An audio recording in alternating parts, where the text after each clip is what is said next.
এমন একটি বিষয় যখন আমি প্রথম পড়লাম নিজেকে কন্ট্রোল করে রাখতে পারিনি। জানি না এখন আমার অবস্থাটা কি হবে বা আপনাদের অবস্থাটা কি হবে। আপনি আল্লাহ সুবহানাহু ওয়া তাআলাকে কাছে পেতে চান, এটাই তো আপনার দাবি। এই জন্যই তো আপনি এত ত্যাগ তিতিক্ষা ঘর বাড়ি ছেড়ে দিয়ে আপনি মাসেরকে মাস বাহিরে রাত কাটান। আপনি কোনো পীরের মুরিদ হয়ে গেছেন, এত কষ্ট আপনি সহ্য করেছেন আল্লাহকে পাওয়ার জন্য। আল্লাহ সুবহানাহু ওয়া তাআলা বলছেন যে আমাকে বান্দা কিভাবে পাবে। আপনি পড়ুন সূরা বাকারার 2 নম্বর সূরার 186 নম্বর আয়াত। আল্লাহ সুবহানাহু ওয়া তাআলা রাসূলুল্লাহ সাল্লাল্লাহু আলাইহি ওয়াসাল্লামকে লক্ষ্য করে বলছেন, ঘটনাটা ঘটেছিল শানে নুজুল হচ্ছে কিছু বেদুইন ইসলাম গ্রহণ করার পর রাসূল সাল্লাল্লাহু আলাইহি ওয়াসাল্লামকে এসে জিজ্ঞাসা করেছে, আমাদের রব প্রতিপালক কোথায়? কারীবুন আম বাঈদ, সে কি নিকটে রয়েছে না দূরে রয়েছে? আপনারা ফার্স্ট পারসন, আমি সেকেন্ড পারসন, থার্ড পারসন হচ্ছেন আল্লাহ। ধরেন আপনারা জিজ্ঞেস করেন আল্লাহ কোথায়? রাসূলুল্লাহ সাল্লাল্লাহু আলাইহি ওয়াসাল্লাম এখানে উপস্থিত, সাহাবীরা এসে জিজ্ঞেস করলো আল্লাহ কোথায়? আর আল্লাহ হচ্ছেন 7 আকাশের উপরে। তিনি রাসূলুল্লাহ সাল্লাল্লাহু আলাইহি ওয়াসাল্লামকে বলেন এই কথা, হে নবী আপনি বলে দেন। আল্লাহ জবাবটা কি দিচ্ছে দেখেন, ওয়াইযা সাআলাকা ইবাদি আন্নি, আমার বান্দারা আপনার কাছে জিজ্ঞাসা করছে আমার সম্পর্কে।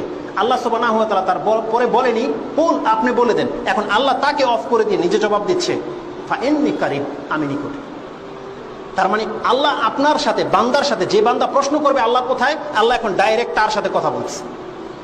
ঘটনাটা ঘটেছে মসজিদে নববীতে বা কোথাও। রাসূলুল্লাহ সাল্লাল্লাহু আলাইহি ওয়াসাল্লামের সাথে আল্লাহ 7 আকাশ থেকে তাদের প্রশ্নের জবাব শুনে তৎক্ষণাৎ আয়াত নাযিল করে দিয়েছেন, ওয়াইযা সাআলাকা ইবাদি, আপনাকে আমার বান্দারা জিজ্ঞাসা করে আমার সম্পর্কে, ফা ইন্নী কারীব। এখন আল্লাহ ফার্স্ট পারসন সেকেন্ড পারসনের সাথে কথা বলতেছে যে ইন্নী কারীব, বান্দা আমি তোমার সাথে রয়েছি।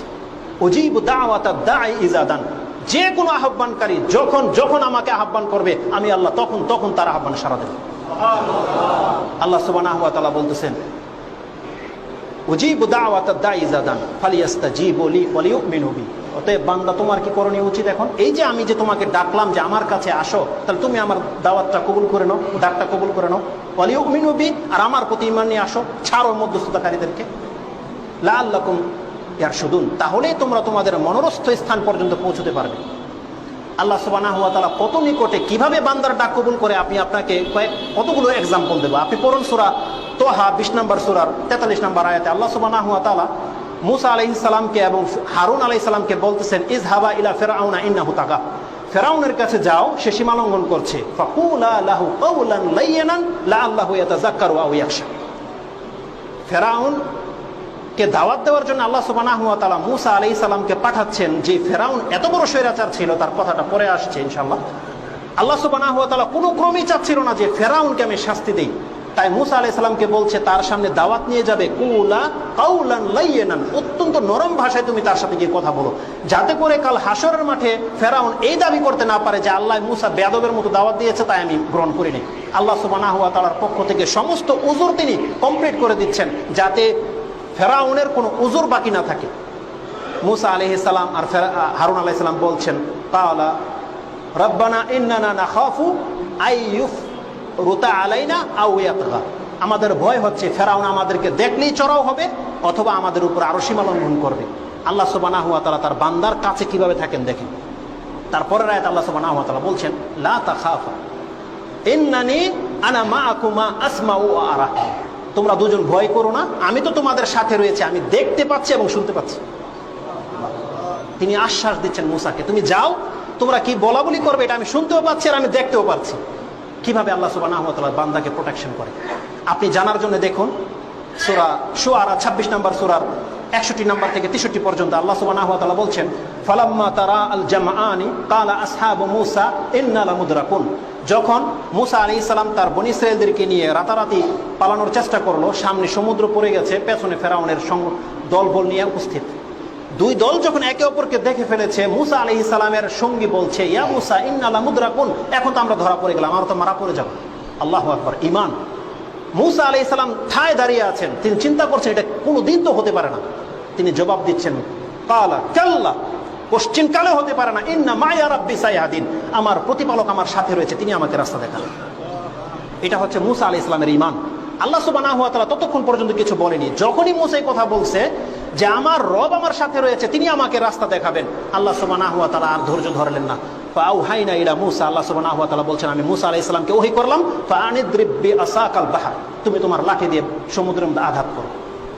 এখানে একটি মজার এমন একটি ঘটনা রয়েছে, আপনি এইভাবে পড়ে যদি যান আর আপনাকে যদি ধরিয়ে দেওয়া না হয় তাহলে আপনার বিবেক কাজ করবে না। আপনি এখানে লক্ষ্য করুন, মুসা আলাইহিস সালামের মর্যাদা কি? তিনি হচ্ছেন উলুল আজমি মিনার রাসূলের একজন, 5 জন শ্রেষ্ঠ রাসূল, তাদের মধ্যে মুসা একজন। আল্লাহ নিজের কণ্ঠে সরাসরি মুসার সাথে কথা বলেছে। এই মুসা আলাইহিস সালাম হচ্ছে ওলিদের ওলি। যদি এই কথা না মানতে না পারেন তাহলে আপনার ঈমানের মধ্যে সমস্যা আছে। ওলিদের ওলি। এই মুসা জানছে না যে এখন সমুদ্র আমি পার কিভাবে হব, জানছে না তিনি বলছেন আল্লাহ আমাকে রাস্তা দেখাবে। আর বর্তমান যুগের ওলিরা মুসার চাইতেও পাওয়ারফুল। তারা সমুদ্রের উপর দিয়ে কেন, যে কোনো উপর দিয়ে হাইটে চলে যায়। তারা যায় নামাজ বিছিয়ে নদী পার হয়ে যায়, পুকুরের উপরে নামাজ আদায় করে, হাঁটে, আপনারা দেখতে পান তাদেরকে। আল্লাহু আকবার। আপনার ঈমান যদি থেকে থাকে, কোরআন যদি আপনাকে সঠিক রাস্তা না দেখায়, তাহলে আপনাকে হেদায়েত করার জন্য আল্লাহ সুবহানাহু ওয়া তাআলা আকাশ থেকে ফেরেশতা পাঠাবে না। আল্লাহ সুবহানাহু ওয়া তাআলা বলছেন কোন মানুষের এটা ফিতরত নয় যে সে পানির উপর দিয়ে হাঁটবে। ইবনে তাইমিয়া রাহমাতুল্লাহ আলাইহি তার কোন এক কিতাবে লিখেছেন যে তুমি যদি দেখো কোনো মানুষকে পানির উপর দিয়ে হাঁটছে, তৎক্ষণাৎ জেনে নিও এটা শয়তান, কারণ কোনো মানুষের এটা বৈশিষ্ট্য হতে পারে না।